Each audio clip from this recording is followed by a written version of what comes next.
we know that in this world, there are lots of people who are living great lives. And we know that there are lots of people who would like their lives to be better. And we know there are a lot of people who are struggling and suffering.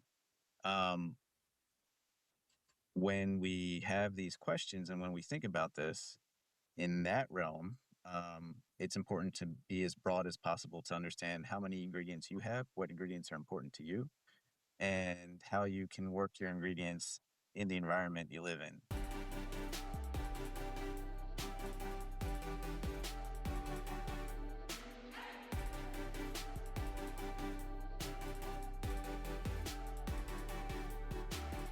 What if you turn hardship into greatness, anger into serenity? Everything changes. Make your life a masterpiece.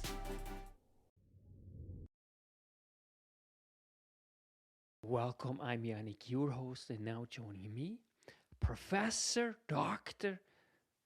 Joseph Levitan, a full professor at the Faculty of Education at McGill University in probably the most beautiful city in the world, Montreal, Canada. Welcome back, Joe, really to the show. It's such a pleasure to see you again and really talk about the incredible, important topic that is the good life. Welcome back. Thank you so much for your time. It's truly appreciated. Thanks, Yanik. It's great to be here again. Good to see you. And just as an aside, I think it's really always interesting to give some context. Where are you right now? Because you're overseas right now. Yeah, currently I'm in El Salvador. So I'm, Beautiful, yeah, yep, doing some, beautiful. yeah. Yeah, And just go ahead, please. no, yeah, just in El Salvador right now, visiting some folks. And, that's part of my life these days is a lot of travel, work in various countries and do education work, thinking about what it means to live a good life and how to make It's sure there's really education beautiful. for that. It's really beautiful because you have already had a great career. You already won, several awards, Chomsky Awards and other awards in different countries, in the US, in Peru, and so on and so forth. So it's really enlightening what you already have been able to accomplish. And so it's always nice to see what you're doing and really keep growing in your work. And so wonderful. And so this time, really, we want to talk about the good life, what it is. And so first and foremost, really start with giving us a introduction what the good life really is. Yeah. So yeah, um, this is a really I'm going to use some notes because I've been doing this now for over 15 years, thinking about not only what education is for, what the purpose of education is, but what at the root is it that we want as people, and what it means to be living a good life. And really, that question, what is a good life? Not necessarily one answer, but the question, what is a good life and how should we live it, is in my mind the core of what it means to do education in a good way.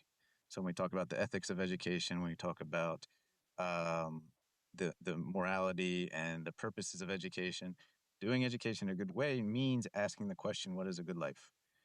So one of the things that I was looking at with these big questions and thinking about the history of where I grew up in Baltimore City.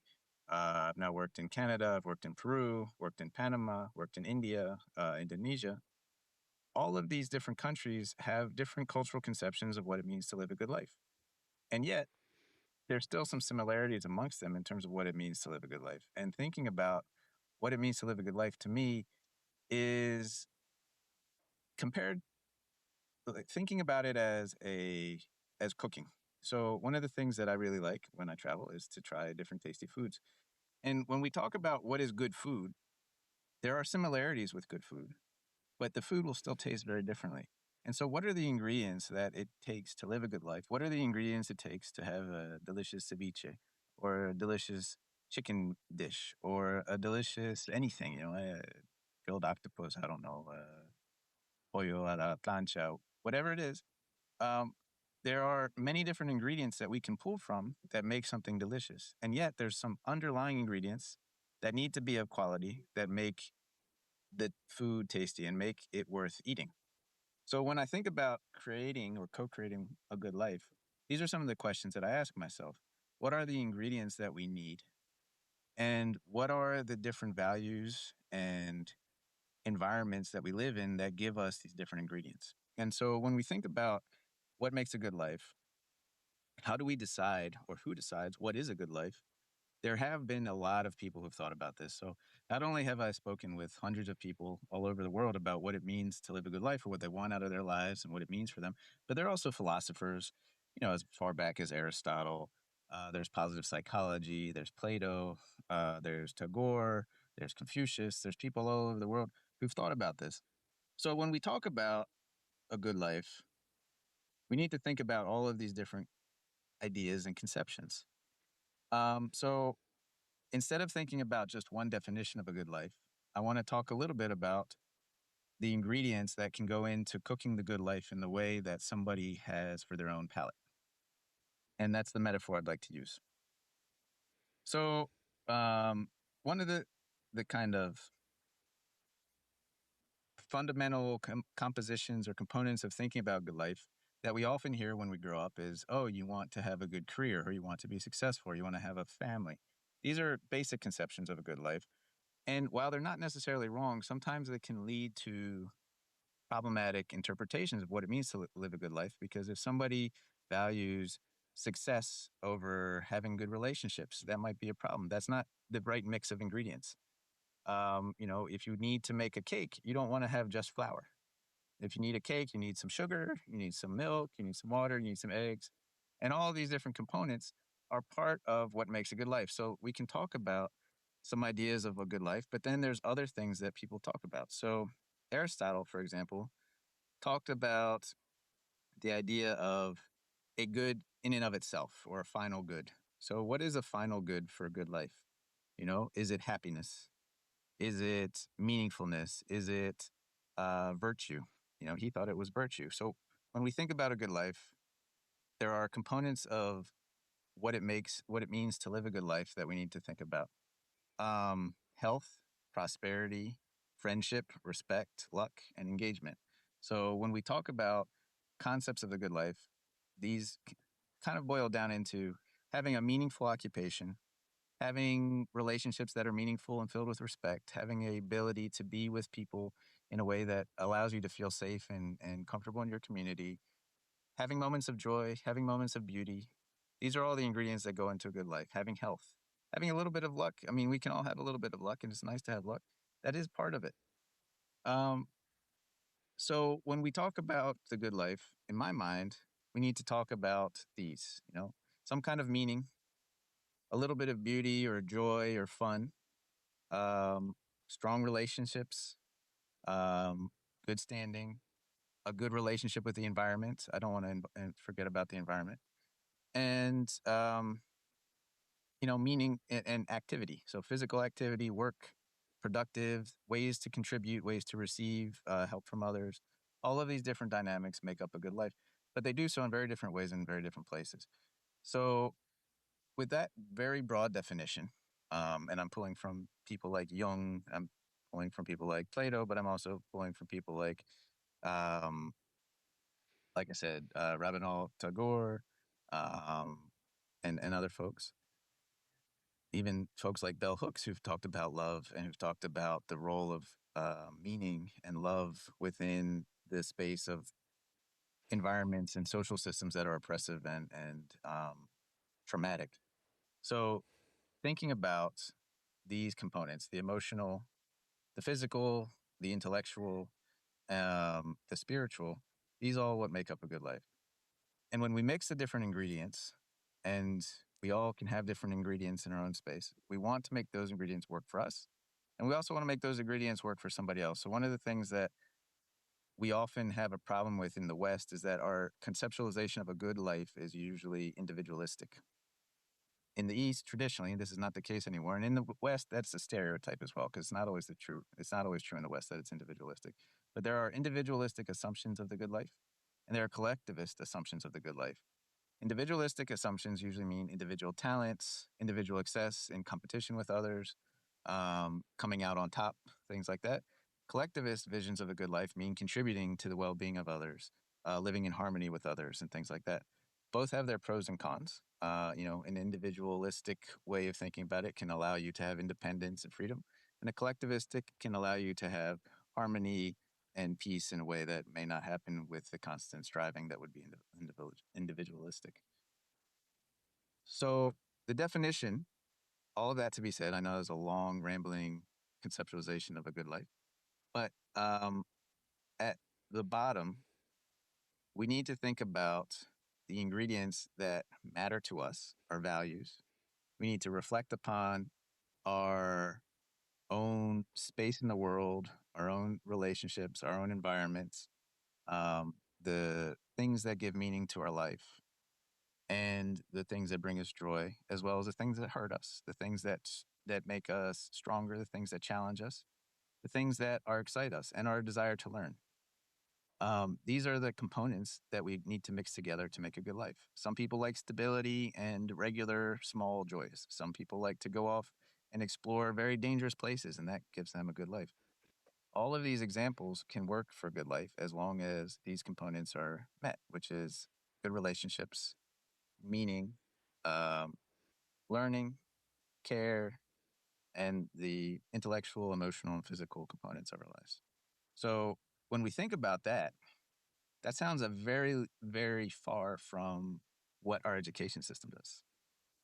And in general, not always, but often our education system's not thinking about the experiences that we should be having to construct a good life. Instead, it's thinking more about the instrumental means of achieving components of a good life, but sometimes at the cost of others. So, one of the things that we have seen in the rural Andes of Peru with Quechua speaking community members in Embera nations in Panama, in the rural Himalayas of India, is that schooling is very much about learning reading, writing, and arithmetic still, even in the 21st century. And even though there are movements to try to create 21st century skills, thinking about social emotional learning, the way in which education is conceptualized is still about some instrumental means that are one small part of what it means to live a good life, and probably not the most important part. And so when we think about education and what it's doing, and we're not thinking about living a good life, we're not thinking about all these different components and the different ingredients that every culture and environment and individual will have to mix to make their own good life, we do a disservice to students. And our policies, our curriculum, our designations as core subject matter are all areas that don't really broaden the horizons enough for us to understand what it means to live a good life. So there's been a lot of research and there's been a lot of people talking about this, and I don't want to kind of go over some old stuff. And I think I've said enough about the different definitions and kind of how I like to conceptualize it and how other people have conceptualized it. But one of the things that I think is more interesting in terms of research and in terms of what a good life means today is that we've done a lot of research and writing on what it means, what a definition of a good life is. And you can go online and Google what is a good life, and there's even a website that's, something about a good life.com. There's all kinds of books and philosophers and people who've talked about a good life. And generally the trend is that there's no one definition, but there are a bunch of ingredients. We've also done a lot of research on learning. So, what makes somebody learn in a good way? What makes somebody learn quickly? What makes somebody learn math or science or reading or writing? But there's very little research on how do we learn to live. Human development has done that, but usually through the guise of kind of a naturalistic kind of stages of development. What does education do? And it usually breaks it down into different components rather than thinking about it holistically. So one of the things that I've been working on recently over the past, well, it's not recent, I've been working on this now as a question, kind of as a lived philosophical question for 20 years or so, is how do we think about what human beings do to learn to live? And what they do to learn to live is not what they do in school usually. one of the things that we've learned in developmental psychology, because there has been some great research on learning, there's been some great research on human development, there's been great research on values, but it hasn't all come together yet. And I feel like we're in this time where we need to synthesize various findings to bring them all together to that um, make that comprehensive framework. So we know that. Sorry, did you want to ask a question? No, no, no, no. Just keep on. I have so many questions, but just keep on. Okay. I noted them all down. Okay, great. um, so what we know about young children growing up is that their mirror neurons from the age of around 1 are very, very active. We know that what young people see, what they hear, how people behave is really what they learn. What you tell a little child is not necessarily what they're going to interpret, because what they're going to interpret is what you do. There's just a funny little uh, anecdote about this. Is I have a 2-year-old nephew who is really into kicking a soccer ball around, and so I played soccer, and so we were kicking the soccer ball around in the backyard, and I said something like, come and kick the ball, get the ball from me, come get it. Um, and I acted in a way where I was like, he was coming after, and I'd pull it away, and then I'd say, keep going, keep trying, and then he'd get it from me because I let him get it. What he interpreted as he told his mother, my sister, as what I was saying, because I never said this, but this is what he said. He says, "Don't wait to kick the ball. Go after the ball right away." That's what you do in soccer. That's what he learned. I never said that, but I said, "Come kick the ball. Come get it." And then I showed him how to go after it and be really quick to get it. And because I showed him how to go after it really quickly, he interpreted that what is important is to kick the ball and don't wait to kick the ball, which is an interesting interpretation because it's not something I ever said. 2-year-olds do that kind of interpretation. They will make sense of what our actions are much more readily than what you say.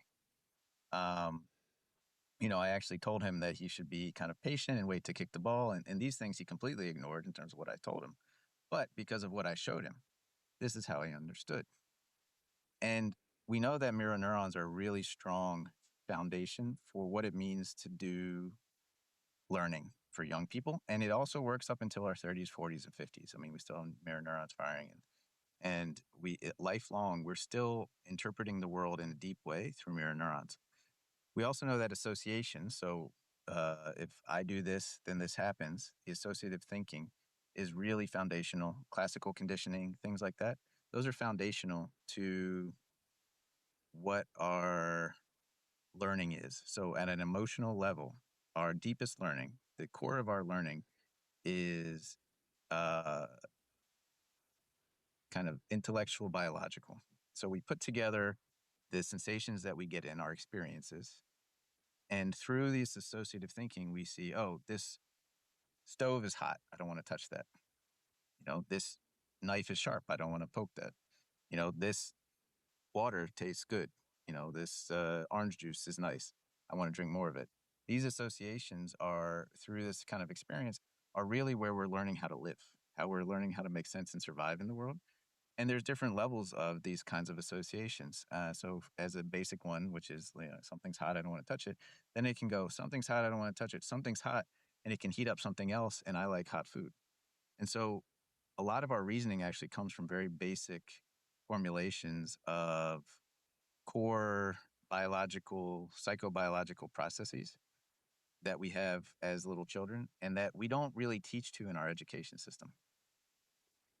So when we think about teaching for a good life, it implies a fairly radical reconfiguration of what it means to teach and what it means to do education from a young age all the way up until adulthood and beyond.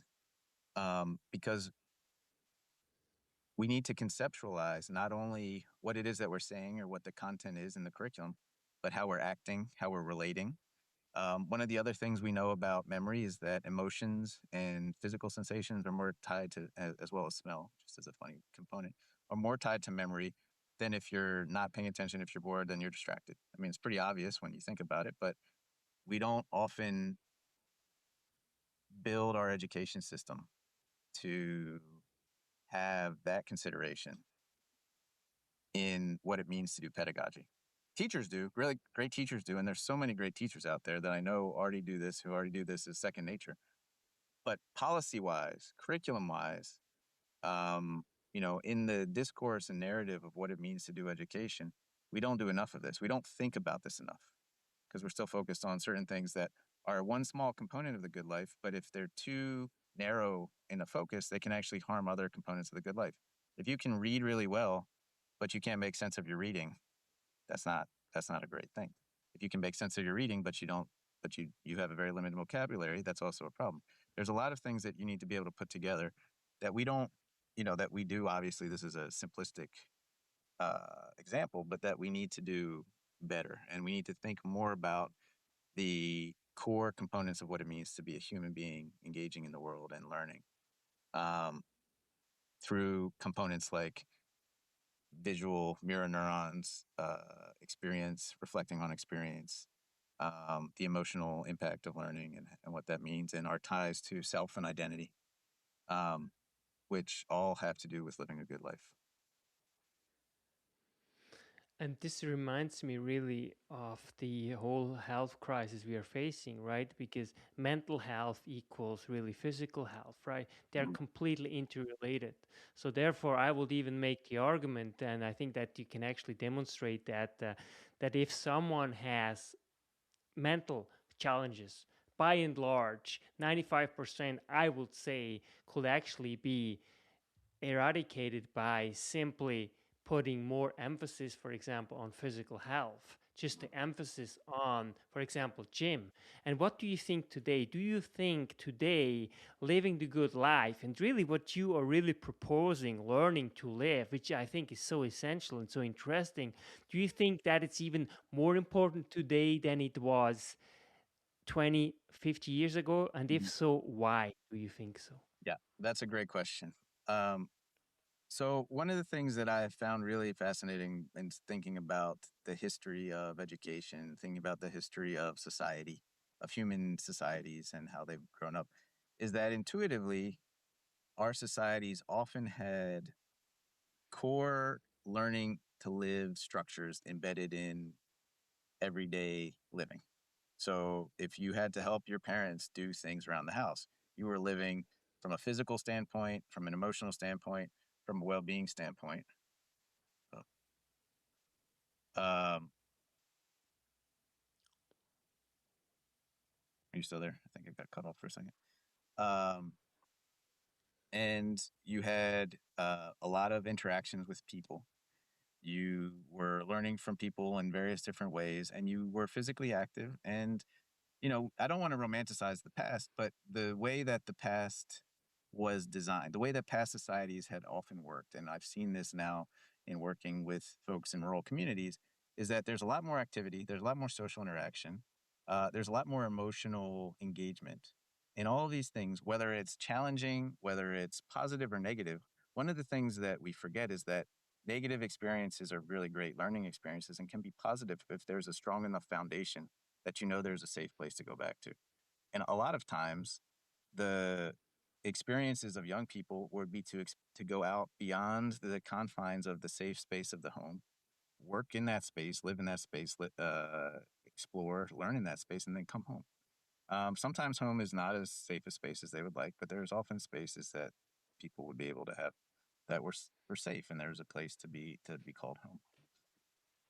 And these experiences, the pushing of boundaries, the exploration of the unknown, the engagement with friends who were also growing and learning, there is a sense that you learn and you adapt and you become stronger through these interactions and through this work. And that strength is a core component of a good life.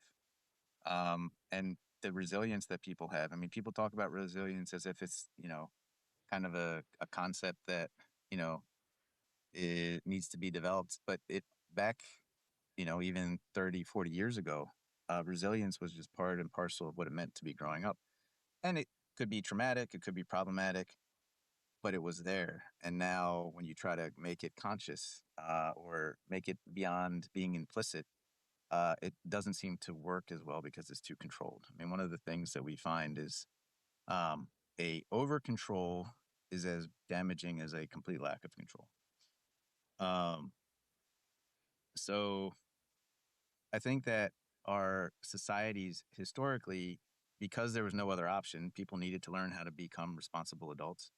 Um, had a implicit and embedded way of teaching people how to live a good life, and schools have disrupted that.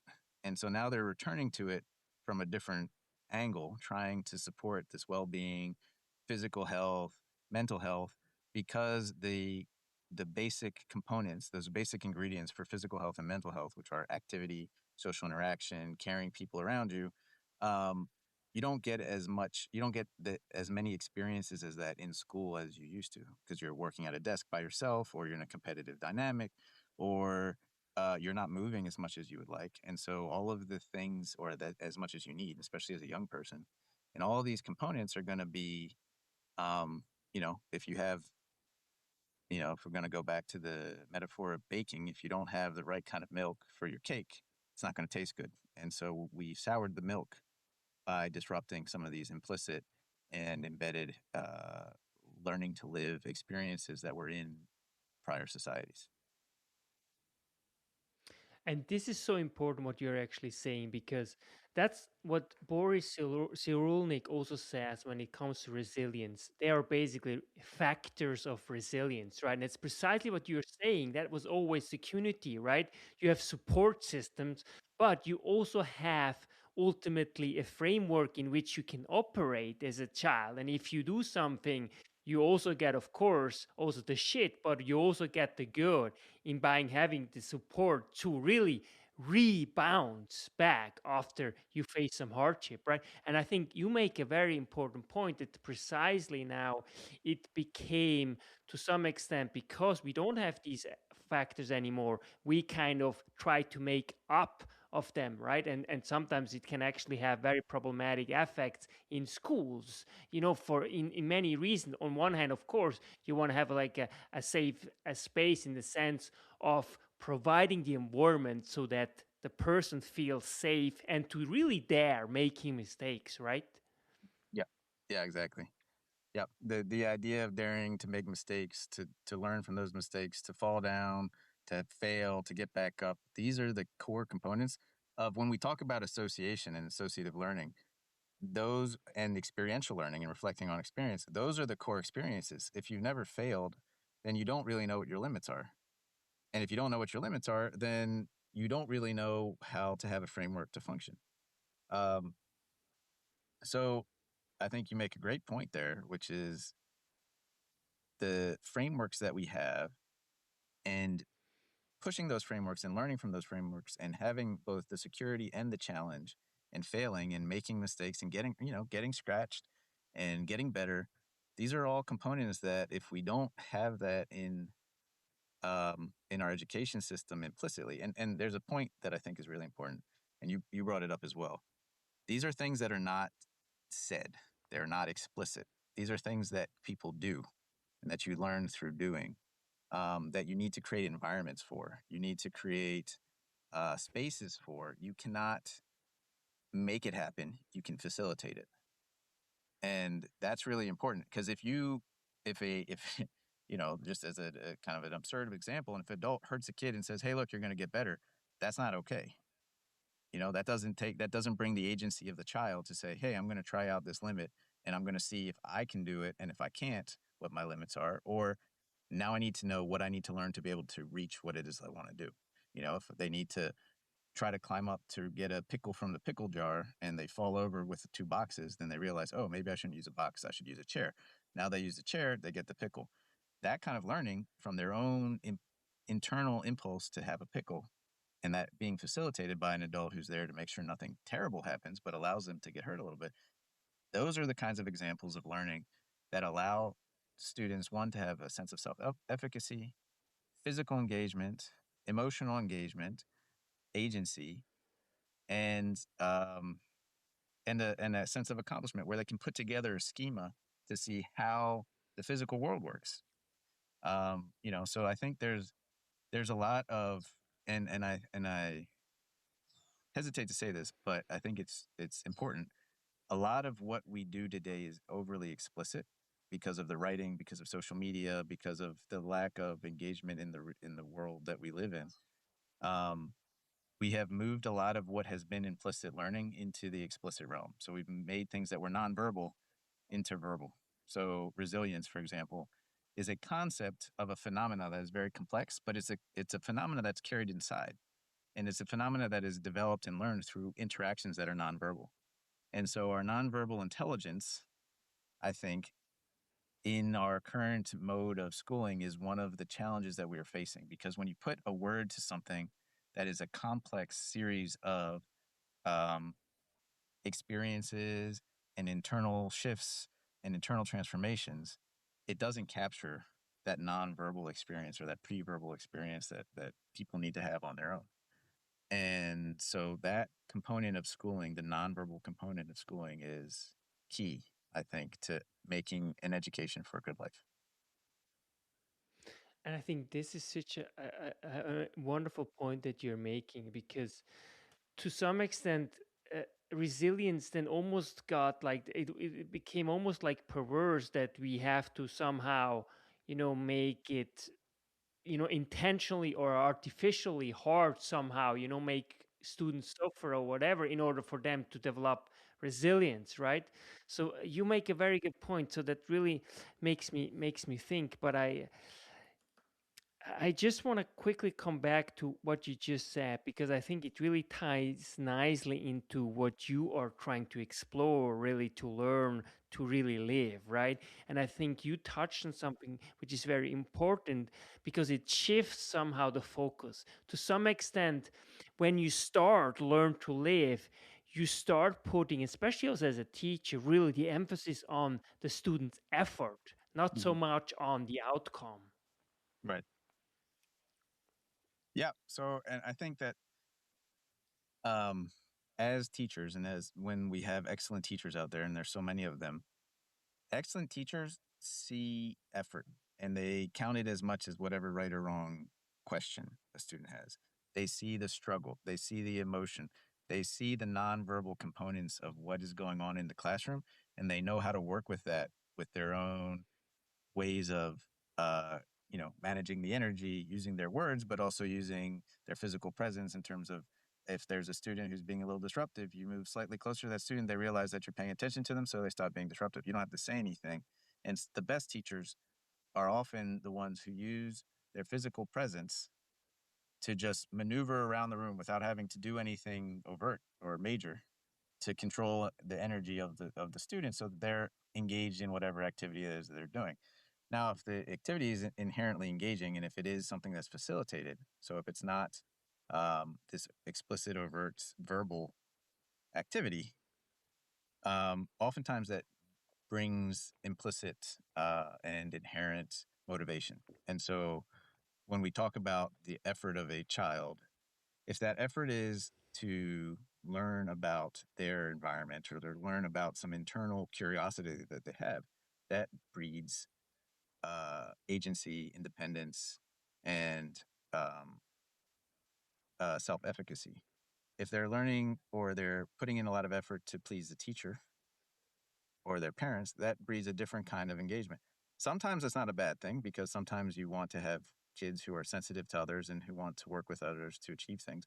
But sometimes it relies on an overdependence on the esteem of others to or the approval of others to do what they need to do. And so there's that same conflict that we talked about in terms of collectivism versus individualism when it comes to learning and what the effort could look like and what a teacher would need to do in order to support students in their own processes of developing for themselves their resilience and their self-efficacy.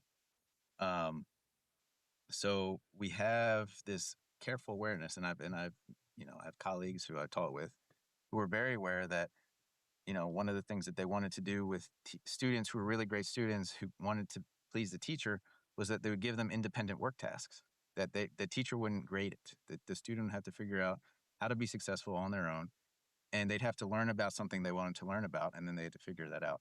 And the teacher would not give any feedback. That's a very interesting way of thinking about what it means to do some learning, to teach not only independent decision making, but also to learn independence in terms of being aware, self-aware enough of what it is that you want to achieve and whether you achieved it enough for yourself. So there are teachers who do these kinds of things out there where it doesn't need to be verbal, but that's actually a very deep nonverbal pedagogy that allows a student to say, oh, I'm going to set this for myself. I'm going to then try to learn this thing for myself. And the natural consequence that I've set for myself, I'm going to achieve or not achieve. And by the time I achieve it, I'm going to know that I have mastered something. That's brilliant. So, talk a little bit about how you actually grow up and what were some of the indicators that really made you start studying the good life? What was it that made you, and also like the gift that you have, right, to really study this? Because it's a privilege in the sense that, of course, you worked very hard, and of course, and to me too, and I'm actually curious what you think, but to me, luck is as much created as it is actually, just given. In fact, luck is, in my view, actually a process. And there is also a book, a very, very thorough book. It's called The Luck Factor. And you Yep. might be familiar with, but I'm curious what you think about first and foremost how it came about studying really the good life Hmm. in terms of your past, and then I want to know what you think about luck. Yep. So I grew up in Baltimore City, which in the 80s and 90s was would say it's called the Rust Belt. So it was a post-industrial city. Used to be a thriving city. Then the crack cocaine epidemic came through. Many of the industrial backbone, much of the industrial backbone of the city closed down because of prices moving overseas, and so it was a challenging city because it had been it was going through a hard time, and it still is. I mean, it's still a urban, you know, space where there has been a lot of crime. It's gotten better, but there's still been a lot of crime. And I lived in a neighborhood. My mother's side of the family had been in Baltimore from, it's kind of migrant family from Germany for 3 generations. So as much Baltimore as Baltimore could be in terms of kind of the history of the city as it was incorporated, because there was a lot of Italian and Jewish and German and Irish, and then from the South after Reformation, a lot of Black American migration into Baltimore. And I lived in a what would be considered a border neighborhood. So I lived between the the kind of lower income, more dangerous neighborhood and the very wealthy, very protected neighborhood. And my neighborhood was pretty much smack in the middle of that. And so my friends were both.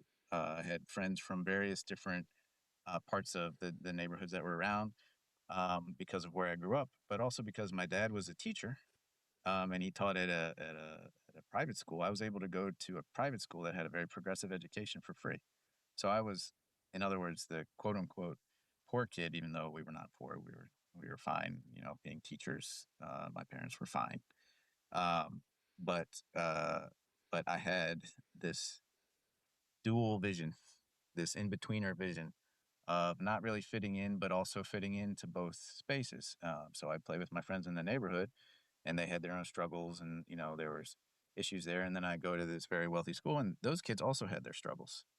And they were different struggles, but they were also similar struggles. And so I think for me, one of the things um, that really struck me when I was growing up was the amount of pain and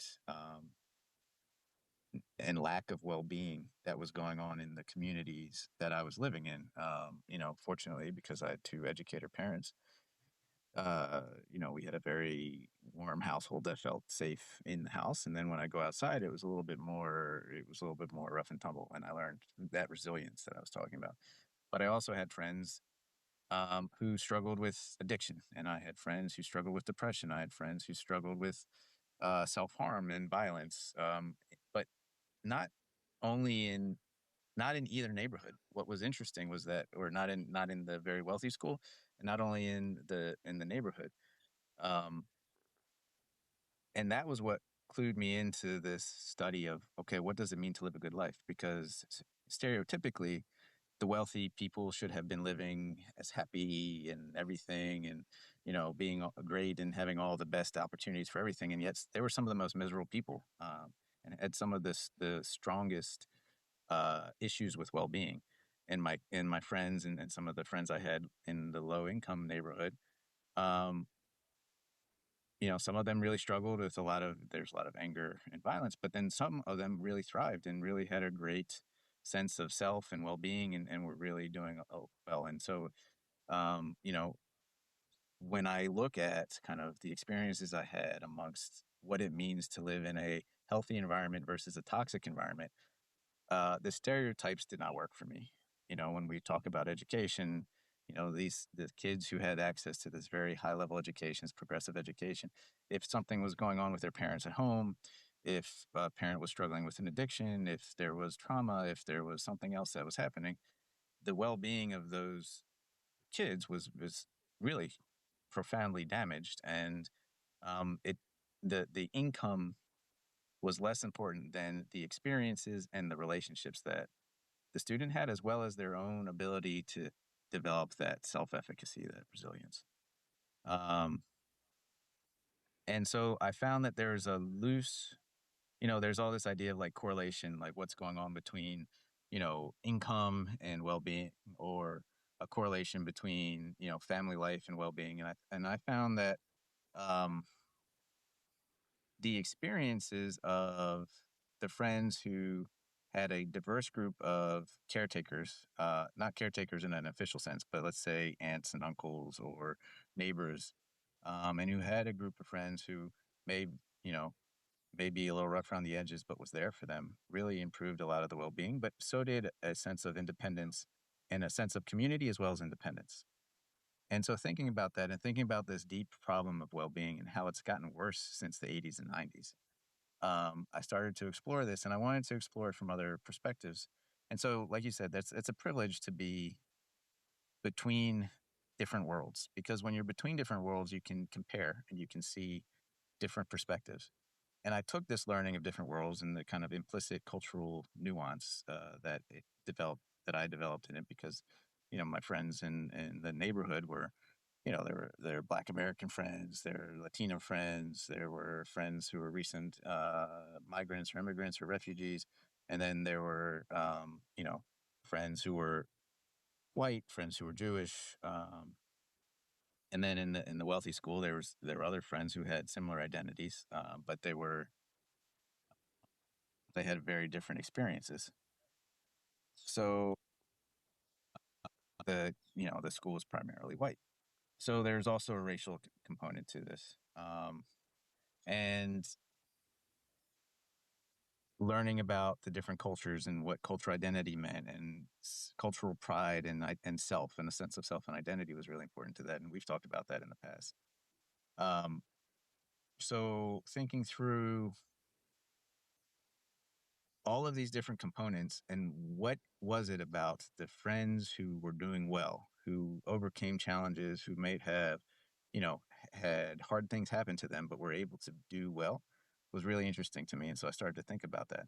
And then I had the privilege and the hard work, like you said, the luck, the created luck, perhaps, because I started to really think about this, was to take chances and to start thinking about not only what it means to live a good life, but what it means to have well-being, what it means to create a society where this can happen. And I studied philosophy in undergrad and studied kind of all these different theories about what it means to be human, ethics, what it means to live a good life.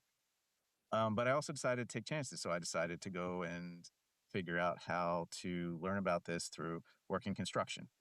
And then I decided to go and travel after working construction to Japan and Thailand, where I was learning about different philosophies of a good life. And through connections from undergrad, I was asked to support one of my friend's goddaughters to go to school in a rural community, in a Quechua speaking community. in Peru. And so then I started to bring this perspective of what does it mean to live a good life when the Quechua communities living with the legacies of colonialism, the bigotry, and the oppression that has happened, and then the Reformation and the pushback and the growth of Quechua as a language, as well as what it means to think about the rights of indigenous communities, and looking at the different ways that people have navigated both oppression, challenge, as well as privilege and power, and what are the underlying components that make a good life. And one of the things that I found is that it is like baking a cake or making a meal. It's not one thing that is a good life. It needs to be diverse. It needs to be multiple. It needs to have good ingredients always. But those good ingredients, they might all be the same. Like there's almost always water involved. There's always some kind of carbohydrate. There's always some kind of protein. You need to have good dose, but those core components translate into different things. It could be fish, it could be tofu, it could be beef, but there's going to be a protein. And so when you think about it that way, it's a very helpful way to think about what it means to construct a good life. And then I started looking at how to compare that with how education works and doesn't work for folks, and what that means, because education has a dual legacy of um, both oppressing and liberating folks. Both being a support and a great place for some people to be so they can learn and they can capture and they can catch that good life, but also a place where people become bored and soul crushed. And, there's ideas of schools killing the souls of students. And so if school can both be a source of inspiration and a space for a soul to grow and a space for oppression and a space for a soul to die, how do we get to this place of um, the support of this idea of well-being and a good life? And so I did a master's degree on that, and I worked as a teacher in Baltimore City schools. I worked in the South Bronx, and then I studied a PhD about basically these questions and said in another way. One of the things that's very hard about this, and one of my favorite paraphrase quotes of John Dewey, is that learning like happiness is not direct; it's a side effect. You need to be doing something else, and if you can design the experience or create the experience or co-create the experience the right way, learning and or happiness will be the natural side effect. And I thought that was a very profound statement to think about um, what it means to live a good life, is that our aim for a good life needs to be aimed at something else, and the good life comes as a natural consequence. But if you're looking at a good life, it may not actually be as helpful unless you're studying it as an academic, like what I did. And so then you go with all of the anxiousness that means, like, is this not, all of these things, and thinking through all of this to try to make sense of it. And that's the hard work in some ways, which is, going off and being in remote areas to try to understand how people are doing, getting, interviewing folks about what it means for them to live the way that they live, and not saying it directly, but saying it indirectly enough to get to the side effects of it, and then bringing it forward directly, consciously, but talking about what it means to live a good life through collaboration, through connection, and bringing this understanding to conscious awareness so that we can then think about taking it back to the nonverbal.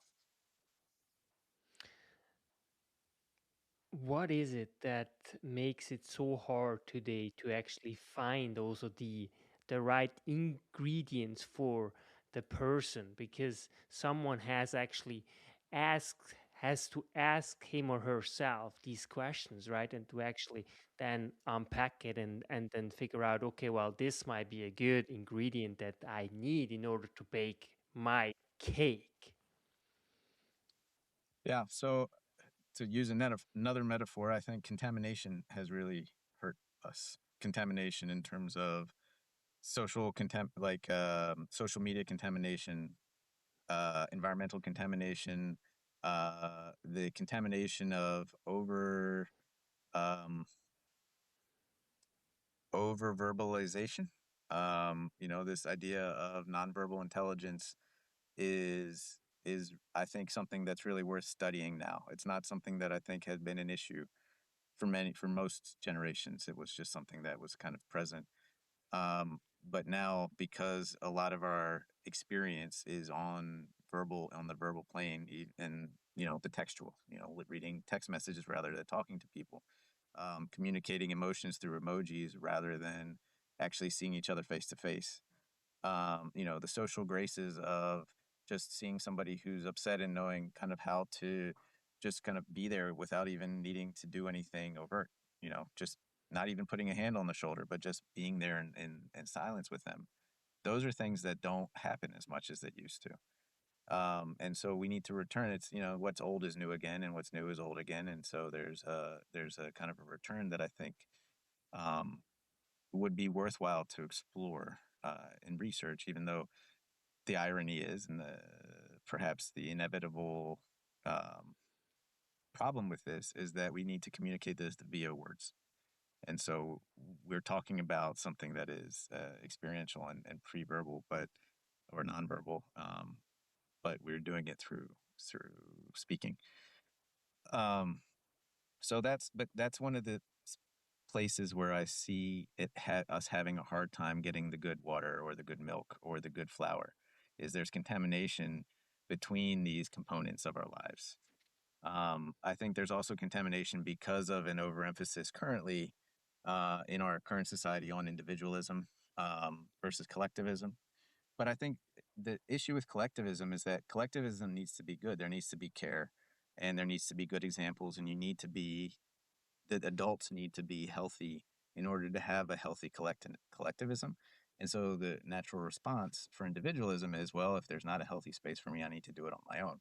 And that's a natural and smart response, and the only real response. But then we need to think about how to return to a more collectivistic understanding to have a balance between individualism and collectivism. And it's not one or the other. It's never a binary. It's never either or. But the thinking through the right mix of collectivism and individualism is really important for that, through um, modeling the behaviors of being and the existences of being healthy folks who care about their own well-being, as well as well-being of others, as well as well-being of the environment. And this is so an important point because that's actually what Jung is also saying, right? Because what the danger always is in collectivism is that all of a sudden you find somehow a reasonable reason for actually sacrifice the individual, right? And that Yeah. what happened, in the past, right? So Young, in this sense, he was truly a prophet. He really foresaw all the challenges because that to some extent really what we are facing again today. And I just want to quickly go back to what you were saying about this oververbalization and also this contamination, right, through social media and all those kind of things that are very, very problematic, really, these very toxic environment. Therefore, there is so much confusion on so many levels, right? But I'm curious about intelligence because, as you say, right, basically, it's a full circle again back is that we had an overemphasis on verbal and math, right? And when you actually look back, evolutionary speaking, and even though we can't really show scientifically yet the different intelligences that Gardner was saying, is but these different intelligences such as collaboration, interpersonal relationships and skills and so on were really crucial in order for us as a species to survive, right? So Mhm. touch a little bit on that, but because I find this is actually very important and I think it becomes more and more important again, even though we don't, as you said, right, we don't want to go in one extreme or another. It's really a balance, but I think to some extent what you're saying is really important.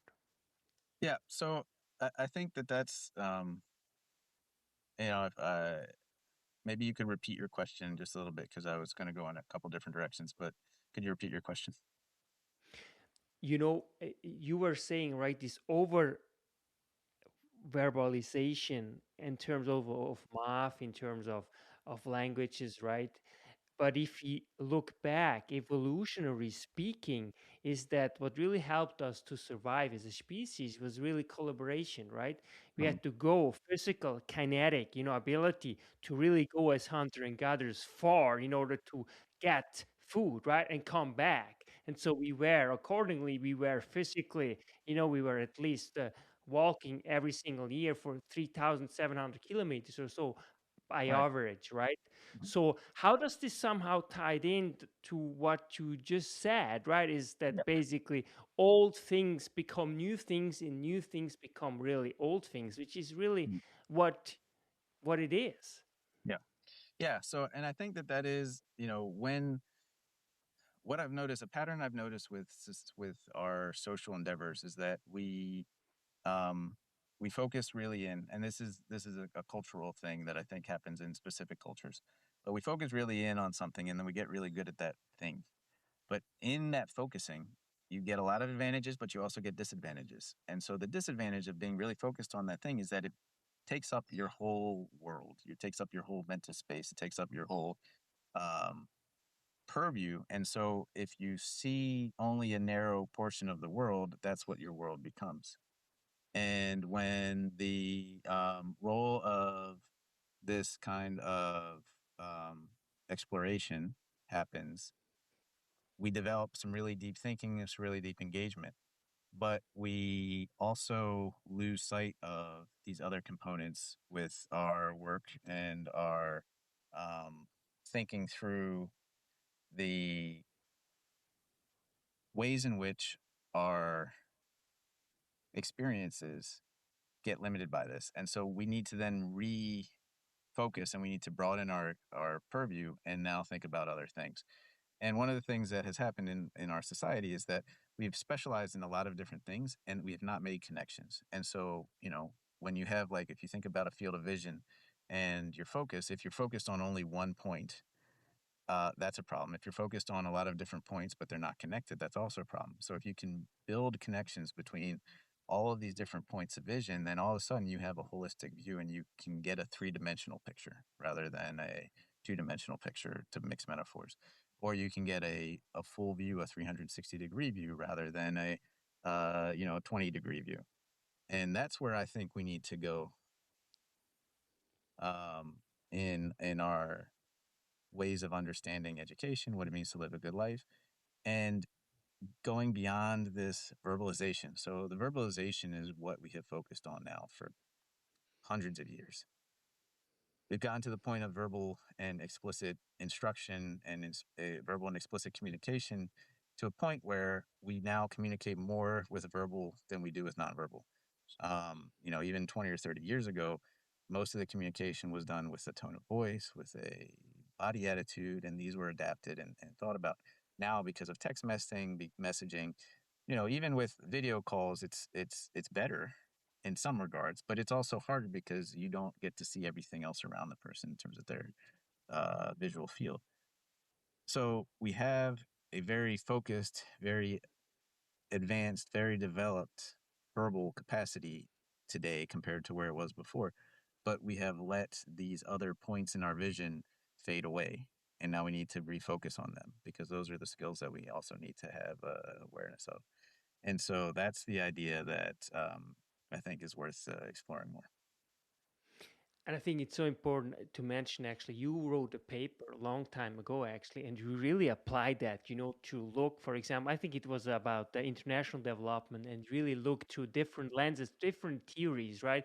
Because this really helps you to take different perspective and therefore you become much more nuanced understanding of really the world, and therefore you kind of pause and say, you know what, actually he has a very good point. And I think it's also very helpful in the today's environment. When I look, for example, at the US, and there's a lot of people who just freak out, and I'm like, hey, just pause, just relax, because there's actually a lot of things that totally make sense from, for example, geopolitical perspective. You know, people like, oh no, because it's this person, it's like Donald Trump. No, you can't say anything good about it. No, there's so many things that they're actually great. Look what happens, in Israel, with the ceasefire, in Ukraine, and all those kind of things. That's fantastic. I mean, that is my problem today. We just focus, as you say, narrow thing, just a negative, for example. But Uh-huh. that's lazy. To me, that is bankruptcy of especially of intellectual conversation, especially Right. also for universities, because that's what we gotta do. That's what's exciting, that's why we are here for. And therefore I'm so happy that you're here. But I'm also very conscious about the time, Joe, because you're a busy man. So do you have anything to add? I mean, there's so many things, and I would love to really get back to this, because we go all over the place, basically. But I love your analogy of really cooking a cake, and you really deciding on the ingredients, because the ingredients really matter. So please, I wrote so many things down that I would love to you really to comment on that, but I'm also conscious about your time. So do you have anything really that you want to add, or maybe you want Yeah. to discuss something a little bit more deeply right now? No, I think your point about the nuance and the multiple perspectives and the way in which we think about our conclusions is really important, and that's, I think, the main point. And you're right. I wrote a paper on this, and I think that our and that's, to me, like, you think about broadening the perspective and understanding things more is really, really important from multiple perspectives. Getting that, there's the time worn perspective of, if you look at an elephant only from its tail or only from its trunk, you don't have any idea what it actually is.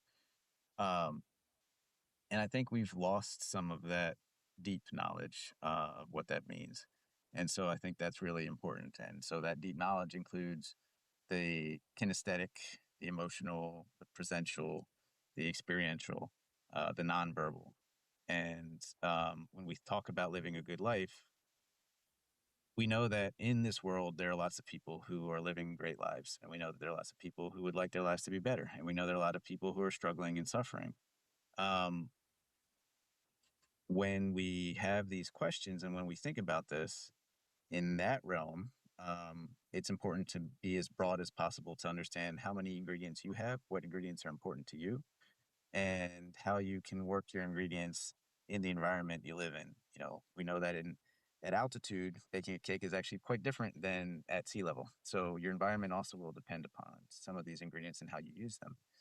Um, when we're thinking about education, what are the ingredients that we're giving, as educators? What is it that we're providing for students to grab onto, to take as their ingredients?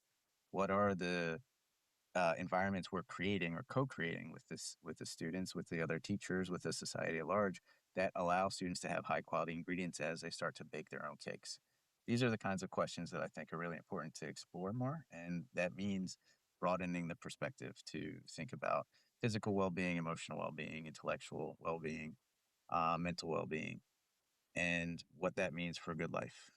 We can't define it for any single person, but we can talk about what it consists of, and then we can support people in getting those ingredients, and learning the skills and abilities, capacities and competencies to put those ingredients together to bake a delicious cake.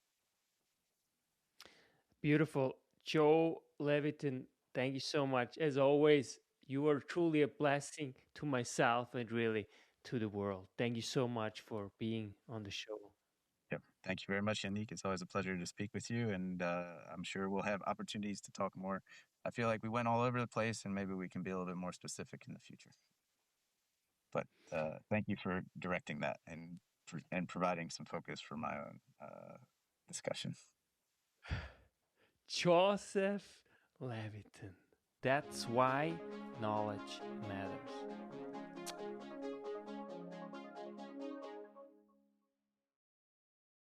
Make your life a masterpiece. Visit now programs.d-ykm.com.